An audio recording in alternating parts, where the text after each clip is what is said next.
Baba Saheb Ambedkar doctor, जिनको हम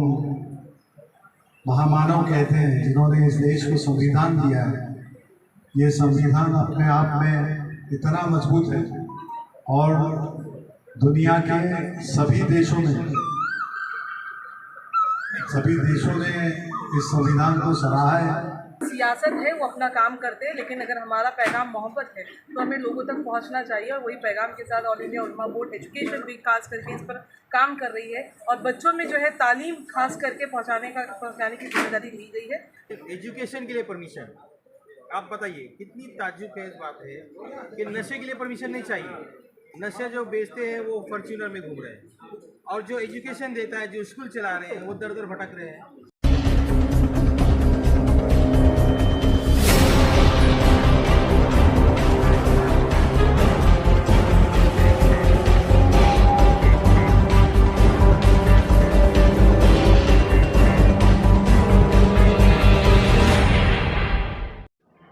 नमस्कार दोस्तों, मैं हूं आपका दोस्त राकेश चंद्रा। आप देख रहे हैं समाचार यात्रा। ऑल इंडिया उलेमा बोर्ड की तरफ से ट्रॉम्बे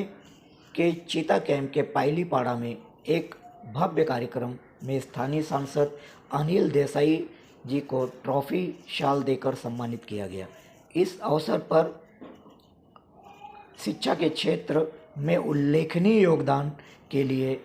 शबाना खान व सईद सर को भी सम्मानित किया गया। वरिष्ठ समाज सेवक वकील खान के नेतृत्व में आयोजित इस कार्यक्रम में आए हुए लोगों ने अपनी अपनी समस्याएं बताई और लिखित शिकायत पत्र भी सौंपा। इस कार्यक्रम में उलेमा बोर्ड के पदाधिकारियों के अलावा चुनिंदा लोग शामिल हुए। इस अवसर पर खासदार अनिल देसाई और शबाना खान ने अपने विचार व्यक्त किए। शिक्षा के क्षेत्र में किस तरह का काम होना चाहिए, समाज को मजबूत बनाने के लिए, जब समाज मजबूत रहेगा तो देश मजबूत होगा और इसी को ध्यान में रखते हुए आप लोग पूरी कोशिश किए जा रहे हैं। ये कोशिश आज की नहीं है, ये कोशिश सालों से हो रही है, सदियों से हो रही है और आगे भी इसी तरह होती रहेगी। आप लोगों ने अब तक जो काम किया है वो काम मैं इस तरह से कहूँगा कि पानी के बहाव के साथ में जाना तो सभी जानते हैं। कुदरत की साथ भी होती है, लेकिन बहाव के उल्टी दिशा में चलना, ऑपोजिट करंट में जो खुद को किनारे ले जाने की कोशिश करता है उसको तो अल्लाह भी उसको बहुत मदद करता है। और आप लोगों की ये सब कोशिशें हमारे सामने हैं, पूरे हिंदुस्तान के सामने हैं। जो कुर्बानियाँ जो आपकी कौम से मिली हैं, मैं अनफॉर्चुनेटली कौम कहता हूँ क्योंकि बाला साहब जी ने जो शिवसेना का निर्माण किया उसमें एक ही कौम को कहा करते थे और वो थी सिर्फ इंसानियत।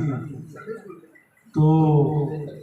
जिस तरह से सियासत होती है, जिस तरह से राजनीति हर बात में होती है, वो राजनीति करने वालों के लिए बहुत सारी जगहें होती हैं, लेकिन जब समाज सही मायने में सभी को लेके आगे बढ़ेगा तब अगर राजनीति होती है तो वो ठीक होती है। लेकिन किसी को पिछड़ा समाज बना के किसी को मोहताज बनाने की कोशिश करना, इससे बड़ा गुनाह मेरे ख्याल से ऊपर वाले के दरबार में नहीं है। हर एक को अपना हक मिलना चाहिए। बाबा साहेब आम्बेडकर डॉक्टर, जिनको हम महामानव कहते हैं, जिन्होंने इस देश को संविधान दिया है, ये संविधान अपने आप में इतना मजबूत है और दुनिया के सभी देशों ने इस संविधान को सराहा है और इससे मजबूत कोई किताब मेरे ख्याल से इस दुनिया में नहीं है जिसमें उन्होंने कहा है कि हर एक शख्स रहेगा, हर एक इंसान रहेगा, वो बराबर का रहेगा। उसमें कोई बड़ा छोटा, कोई पिछला आगे जाने वाला, इस तरह का कोई फर्क नहीं होगा। लेकिन जिनके पास सत्ता होती है, जिनके पास तख्त होता है, गद्दी होती है, वो इस बात को भूल जाते हैं और समाज में कैसे हम तेज निर्माण कर सके,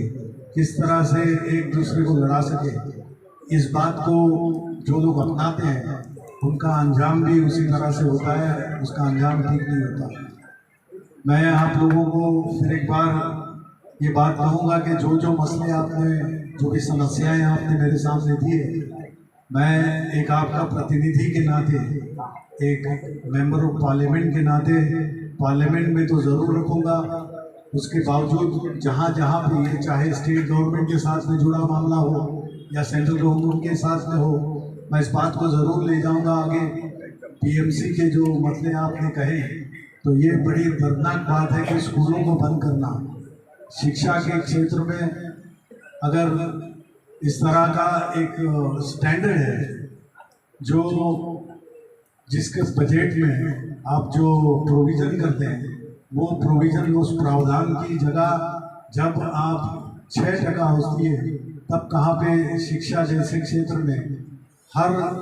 तबके के बच्चों को स्कूल में, कॉलेज में उनको हक से अच्छा एजुकेशन मिलता है। लेकिन यहाँ पे 1 या 1.5% के ऊपर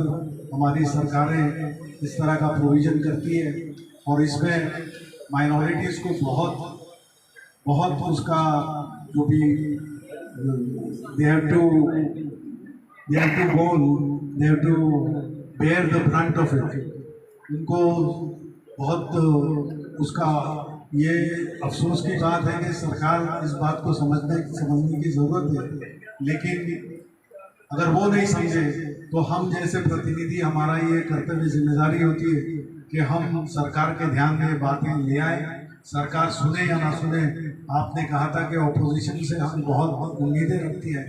तो आपकी उम्मीद कभी ज़ाया नहीं जाएगी, ये वादा करता हूँ, ये आपको वचन देता हूँ कि इस बात को चाहे बीएमसी के तौर पे हो या स्टेट गवर्नमेंट हो या सेंट्रल गवर्नमेंट, इसको लगातार पीछे लग के, मंत्रियों के पीछे लग के, सेक्रेटरी से या डिपार्टमेंट से इस काम को आगे ले जाने के लिए, आपकी समस्याओं का हल निकालने के लिए पूरी कोशिश करूँगा। और जो भी आपकी बातें, जहाँ से आप लोग आते हैं, आप वकील खान साहब को पता है, यहाँ पे शहनाई साहब भी बैठे हैं, जो भी आता है वो उसका हक है। मेरा मिलना ये तो वहाँ पे जायज़ रहेगा। कभी भी मेरे ऑफिस में आया हुआ कोई भी, किसी भी कौम से, कहीं से भी आया हो, किसी भी सोसाइटी के, समाज के तबके से आया हो, उसका उतना ही हक है, क्योंकि उसने अगर ना चुना होता तो मैं आज दिल्ली में नहीं बैठा होता। तो ये आपकी बदौलत है कि मैं दिल्ली में बैठा हूँ और दिल्ली में जो आपने मेरे लिए सम्मान दिया हो, वो सम्मान आपके कामों में आकर या किस तरह से आपके कामों में मददगार होकर आपके लिए कुछ कर सकूं, ये मेरा सौभाग्य रहेगा। बात जब होती है तालीम की और जब बात निकलती है मुसलमानों की तरक्की की, ये दो अलग चीज़ें समझ में आती हैं। वो कौम जिसका आगाज़ ही इकरा से हुआ था, आज वही कौम जो है कहीं ना कहीं बहुत ही ऐसे दर्जे पर आकर रुक गई है कि जहाँ पर जो पिछड़े तबके थे उनसे भी बुरा हाल आज मुसलमानों का दिखाई दे रहा है। अफसोस है कि तालीम और तरक्की में है पीछे वो कौम जिसका आगाज़ इकरा से हुआ था। ये बड़ी अफसोस की बात है और इसीलिए उल्मा बोर्ड ने खास तौर पर तालीमी बेदारी की ये मुहिम शुरू की है और हर जगह, वो दिल्ली हो, वो बिहार हो, हैदराबाद हो या कोई भी और राज्य जो हमारे देश को जोड़ता है, उन सभी राज्यों में अपनी इस बेदारी मुहिम को शुरू किया है और उसका मैं एक हिस्सा हूँ और जो जिम्मेदारी मुझ पर अब दी गई है, मैं उसके लिए बहुत ही खुश हूँ और साथ ही साथ ये अहद भी करती हूँ और ये आश्वासन भी देती हूँ कि ये जिम्मेदारी को इंशाल्लाह मैं पूरी तरीके से निभाऊंगी मेरी टीम के साथ। बात देसाई सर ये है कि ये जो शुरुआत हमारी तालीम की हुई थी, ये गोवंडी के उस कोने से शुरू हुई थी जहाँ पर हमें एक सर्कुलर मिला पिछले 2 साल पहले। वो सर्कुलर में एक नोटिस था, हमें ये कहा गया कि करीबन महाराष्ट्र की 650 स्कूल्स हैं जिनको बंद कर दिया जाएगा और वक्त सिर्फ हमें एक हफ्ते का दिया गया। तो हम ये कहते हैं सर, आज मुंबई जहाँ दो चेहरा लेके खड़ा है, एक जो बहुत डेवलप है, एक जो डेवलप नहीं है, और महाराष्ट्र के भी बहुत सारे ऐसे ज़िले हैं सर जहाँ पर स्कूल नहीं चल पा रहे, जहाँ पे यही सारी उनको दिक्कतें आ रही हैं। तो हमने कुछ पैरामीटर्स पे रिलैक्सेशन मांगा है, जिसमें सरकार ने एक कड़ा पैरामीटर जो सेल्फ फाइनेंस एक्ट 2012 में आया था, उसमें ये कहा गया था कि स्कूलों को अब परमिशन लेने के लिए ये सारे पैरामीटर्स को जो है वो फुलफिल करना होगा। सबसे पहली चीज़ 5,000 स्क्वायर फीट की ज़मीन, 7/12 का उतारा होना चाहिए, उसमें 20 लाख की एफडी होनी चाहिए और 30 साल का लीज एग्रीमेंट होना चाहिए, जो कि बहुत ही दिक्कत की चीज़ है। स्लम एरिया में पॉसिबल ही नहीं है, जहाँ पेपर पुरावा करने के लिए लोगों की हालत ख़राब हो जाती है और मिलता भी नहीं। अब वो कलेक्टर ज़मीन है या बीएमसी की ज़मीन है, इस बात पर तो ऑलरेडी ये बहस चलती रहती है। इन सारी चीज़ों के बावजूद हम ये चाहते हैं सर कि आपकी जानिब से एक ऐसा स्टडी, जो फिलहाल दादा भूसे सर ने कहा है कि एक स्टडी कमेटी बैठे, उसमें आपके भी लोग शामिल हो जाए उस कमेटी में, और वो पढ़े कि स्लम्स में क्या बेहतर तरीके से उन स्कूलों को बंद किए बिना उन स्कूलों को कैसे जो है परमिशन मिल जाए। तो इससे सर करीबन 1 लाख बच्चों का फ्यूचर सेव हो सकता है, और उसमें जो पढ़ाते हुए बच्चे टीचर्स हैं उनकी जो उनकी जो रोज़गार है वो भी जो है हम बचा सकते हैं। ये हमारी कोशिश चल रही है। साथ ही साथ सर मैं ये भी कहना चाहूँगी कि माइनॉरिटीज़ को जो मसले इस वक्त चल रहे हैं, जिस तरीके से जलगांव में अभी जो सुफियान खान के साथ में हुआ, बहुत ही दर्दनाक था सर। मुसलमान वो कौम है इस देश की जिसका 75% जो लोग थे उन्होंने अपने लहू देकर इस देश को आज़ाद कराया था। एक वाक़या उस वक्त का ये भी था कि जब आंदोलन शुरू था बहुत ज़बरदस्त तरीके से, उस वक्त खान अब्दुल गफ्फार खान की टीम में, जिन्हें हम सरहदी गांधी भी कहते हैं, उनकी तरफ से एक आंदोलन जुमा की भी नमाज के बाद शुरू होना था, और बाकायदा वो आंदोलन शुरू भी कि जगह जगह जो तिरंगा को लेकर लगाया जा रहा था और इंडिया को आज़ाद डिक्लेयर किया जा रहा था कि वतन अब हमारा आज़ाद हो गया, अंग्रेज़ों यहाँ से जाओ। वहाँ पर अंग्रेज़ की टुकड़ी आती है और वो धनाधन जो है नमाज के बाद लोगों पर जो है वो फायरिंग शुरू कर देती है उस आंदोलन में। तो जब उनसे सवाल किया गया अंग्रेज़ों की पुलिस से कि आपने लोगों पर आपने बंदूकें क्यों चलाई, ये आंदोलन खामोशी के साथ हो रहा था, तो उन्होंने कहा कि नहीं, ये लोग भाग रहे थे। तो खान अब्दुल गफ्फार खान ने कहा कि अगर ये लोग भाग रहे थे तो गोलियां पीछे होनी चाहिए थी, पोस्टमार्टम कराइए और ये पता लगवाइए अगर गोली सीने पे खाई गई है तो इसका मतलब कोई भी पठान, कोई भी ईमान वाला, कोई भी मुसलमान यहाँ से भागा नहीं था, उसने डटकर आपकी गोलियों का जो है वो निशाना बने और इस आंदोलन को आगे किया। 5 दिन तक ये पोस्टमार्टम चला और ये पता लगा कि किसी भी पठान के पीछे गोली नहीं थी, इसके सीने में गोली थी। ये कुर्बानी है सब मुसलमानों की। अगर आप सजाए काला पानी की जो सजा जिसने काटी है, जितने मुसलमानों ने काटी है, अगर आप वो भी देख ले तो वो भी सबसे ज्यादा मुसलमानों की कुर्बानी थी। तो इतनी लहू हमने किश्तों में अदा की है, लेकिन ए खा के वतन फिर भी ये कर्ज अदा क्यों नहीं होता। तो ये समझ ही नहीं आता कि इस देश में वफादारी करने के बाद, इस देश में रहने के बाद आज जिस तरीके से मॉब लिंचिंग इतनी आगे बढ़ चुकी है, ये नफरतें जितनी आगे बढ़ चुकी है, ये जिस तरीके से सियासत इसको एक अलग पहनावे से देखती है और उसको इस्तेमाल करती है अपनी सियासी रोटी सेकने के लिए, इसका कुछ तो इलाज होना चाहिए। हमारे बच्चे पढ़ नहीं पा रहे सर, क्योंकि वो जिंदा ही नहीं बच पाते। वो नफरतों के इतने शिकार हो जाते हैं कि समझ ही नहीं आता है कि हमारे बच्चे आगे जाके उनका भविष्य क्या होगा। कितना मुश्किल से 16 साल का बच्चा था सर जिसके साथ ये हादसा पेश आया। उससे पहले जो है जिस तरीके से एक बुजुर्ग को ट्रेन में मारा गया क्योंकि बस वो कुछ गोश्त लेकर जा रहा था, वैसे ही गुजरात से वापी में जो ट्रेन आ रही थी, जो मुंबई आ रही थी, उसमें जिस तरीके से एक टीसी ने आके,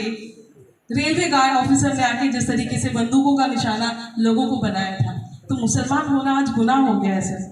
आज यहाँ पे खासदार साहब को सम्मानित किया गया ऑल इंडिया उलमा बोर्ड के तरफ से, और आप इसमें शिरकत किए, क्या कहना चाहेंगे? मैं मुबारकबाद देना चाहूँगा वकील खान साहब को। वो बहुत पुराने सोशल वर्कर हैं और हमेशा से कई वर्षों से वो एजुकेशन की फील्ड में और सामाजिक क्षेत्रों में एक्टिव रहे हैं। अब उनकी जो है जो बेटी साहबा जो हैं प्रिंसिपल शबाना खान साहब, वो भी एक्टिव हो गए हैं, उन्हें हम देख रहे हैं और एजुकेशन पे वो काम कर रहे हैं। बहुत अच्छा लग रहा है और आने वाले दिनों में उम्मीद करते हैं कि वो और अच्छा काम करेंगे, क्योंकि एजुकेशन पे काम बहुत कम लोग कर रहे हैं और हमारा इलाका ऐसा है, खास करके ये इलाका जिसमें मुस्लिम बहुल क्षेत्र है, उसमें एजुकेशन की बहुत कमी है और हर फील्ड में काम हो रहा है, लेकिन एजुकेशन में जिसमें कि ज़्यादा काम होना चाहिए था उसमें बहुत कम काम देखा जा रहा है। और अगर उन्होंने ये ओत लिया है और अगर वो काम कर रहे हैं अगर एजुकेशन की फील्ड में, तो हम उनका पूरा समर्थन करेंगे और वो जहाँ बुलाएंगे हम उनका साथ देंगे। वर्तमान महाराष्ट्र सरकार जो है एजुकेशन से जुड़े जितने भी इदारे हैं लगभग को जो है बंद करने का प्रयास किया जा रहा है। अब ये बताइए आप कि ऐसी बेवकूफ़ सरकार बैठी है और हर साग पे उल्लू बैठा है, इंतजाम में गुलिस्ता क्या होगा। अब ये बताइए कि एजुकेशन के लिए परमिशन, आप बताइए कितनी ताज्जुब है इस बात है कि नशे के लिए परमिशन नहीं चाहिए। नशे जो बेचते हैं वो फॉर्च्यूनर में घूम रहे हैं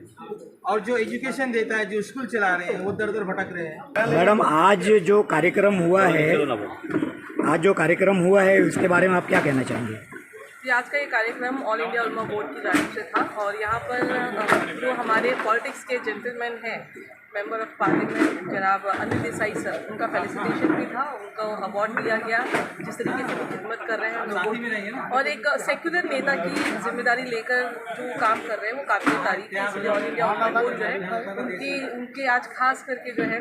फेलिसिटेट किया गया और ये पैगाम के साथ उलमा बोर्ड खड़ी हुई कि एजुकेशन फॉर ऑल जो कि हमारा एक बड़ा मूवमेंट है जिसको हम पूरे देश भर में चला रहे हैं। आज मुंबई में यही पहल थी कि एजुकेशन फॉर ऑल के ऊपर बेदारी लाई जाए, जिस तरीके से मुस्लिम्स जो है एजुकेशन में पीछे हैं उनको किस तरीके से आगे लाया जाए, उसकी पॉलिसीज़ के ऊपर कुछ बात हुई और साथ ही साथ ये भी बताया गया कि किस तरीके से जो आज एक नफरत का माहौल बनाया जाता है तो उसमें जो